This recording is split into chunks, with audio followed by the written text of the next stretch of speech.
আসসালামু আলাইকুম everyone, welcome to my channel. তো আপনারা সবাই কেমন আছেন? আশা করব ভালো আছেন। আমি আলহামদুলিল্লাহ ভালো আছি। তো আমি কিন্তু আজকে আমার বাসার ব্লগই শেয়ার করব। আমি কাপড় গোছাচ্ছি কারণ ঘরে অনেক কাপড় জমা আছে। সবগুলো আজকে ধুয়ে কাপড়গুলো গোছাচ্ছিলাম বাবুর সহ। তো আজকে প্রচণ্ড গরম, রান্না আমি বসাই দিয়েছি বিকেলের জন্য, রান্না হচ্ছে। আর আমার ছেলে এখানে আসছে জাম্বুরা খাবে, এর জন্য আমার কাছে বাটি নিতে আর নুন নিতে। তো এখানে কিন্তু আমার নানি শাশুড়ি জাম্বুরা ওকে ছিলাই দিচ্ছিল, আর মানে ঝালাই করবে, এই জন্য খাবে। তো ওও ওখানে ছেলাচ্ছিল বসে বসে। আমি বলতেছিলাম যে আসো দে আমি, তো বলতেছিল যে না। তো আজকের প্রকৃতিটা কিন্তু অনেক সুন্দর দেখাচ্ছিল, প্রতিদিনই সুন্দর লাগে, কিন্তু আজকে প্রচুর গরম। আর আমি এখানে আমার ফুল দেখাইতে চাচ্ছিলাম আপনাদেরকে। তো মানে ওখানে দেখাবো, আমি জানি না যে নিচের মধ্যে মৌমাছি বাসা বাঁধছে। তো ওখানে মৌমাছি আমার হাতের মধ্যে কামড় দিছে। আর এখানে আমার ছেলে আসছে তেল নেওয়ার জন্য, তো ওকে আমি তেল দিয়ে দিয়েছি। তো বলতেছি যে থাকো, আমি এখন ওখানে যাবো, ওখানে যেয়ে মাখাই খাবো। তো আমি বলছিলাম যে আচ্ছা আসো, আমি মাখাই দিচ্ছি। বলতেছে না, যে আমি মাখাবো। তো এখানে কিন্তু আমার হাতটাতে যে মৌমাছি কামড় দিছে, সম্ভবত ওটা হয়তো খুদনি মাছি বলে। তো ওই খুদনি মাছি আমার হাতে কামড় দিছে, আর অনেকটা জায়গা ফুলে গেছে।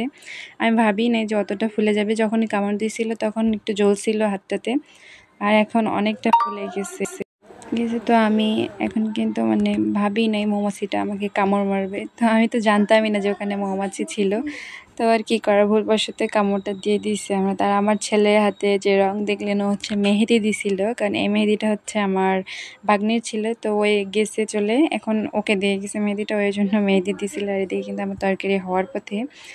আর আমার ছেলে এখানে বসে বসে খাওয়া তো দূরের কথা, হয়ে খাচ্ছে না, যা একটা দুটা করে খাচ্ছে। আর হচ্ছে ওর জিপে রাখতেছে, মানে ওই নাকি আর্মি হবে, এর জন্য আর্মির জিপ কিনে নেওয়া হয়েছে আমাদের কাছে বাধ্য করে। মানে মেলার মধ্যে যে কান্না শুরু করে দিছে, জিপ না নিয়ে দিলে আসবে না। আর এদিকে কিন্তু টক, ওইটা হয়তো একটু টক নয়তো তেতো, এই জন্য মুখটা কীরকম করতেছিল।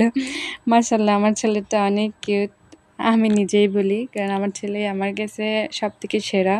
প্রতিটা মায়ের কাছেই তার সন্তান সবার সেরা, তো আমার কাছেও তার ব্যতিক্রম নয়। আর আমার ছেলেটাই অনেক দুষ্টু, ওই খাবারটা না খেয়ে ও জিভের মধ্যে রাখতেছিল, গাড়ির মধ্যে রাখতেছিল। আমি বলতেছিলাম যে ওটা দিও না, ভেবে নষ্ট করিও না। আমার নানি শাশুড়ি চাচ্ছিল, তবুও দিচ্ছে না, বলতেছে না আমি এটা দিয়ে খেলবো। আর একটু করে নুন খাচ্ছে, বলতেছে আমি নুন খাচ্ছি, আমি জাম্বুরা খাচ্ছি না, আমি নুন খাচ্ছি। মানে জাম্বুরাটা না খেয়ে নুনটা যেটা দিয়ে মাখাইছে ওই নুনটা খাচ্ছিল, বাট জাম্বুরাটা খাচ্ছিল না। সবাই আমার বাবুর জন্য দোয়া করবেন, ও যেন ভালো একজন মানুষ হইতে পারে। তো এদিকে কিন্তু ওই খাচ্ছিল, আমি বলছিলাম যে আচ্ছা তা তুমি খাও। আর এদিকে প্রচণ্ড পরিমাণ গরম, আমি আপনাদেরকে কি বলবো, আমি জাস্ট ঘামতেছিলাম। মানে এত পরিমাণ গরম আমি আপনাদেরকে বুঝাইতে পারবো না। বদরগঞ্জে হয়তো আজকে অনেক বেশি গরম পড়ছে, যারা বদরগঞ্জের মানুষ আছেন তারা হয়তো জানেনই।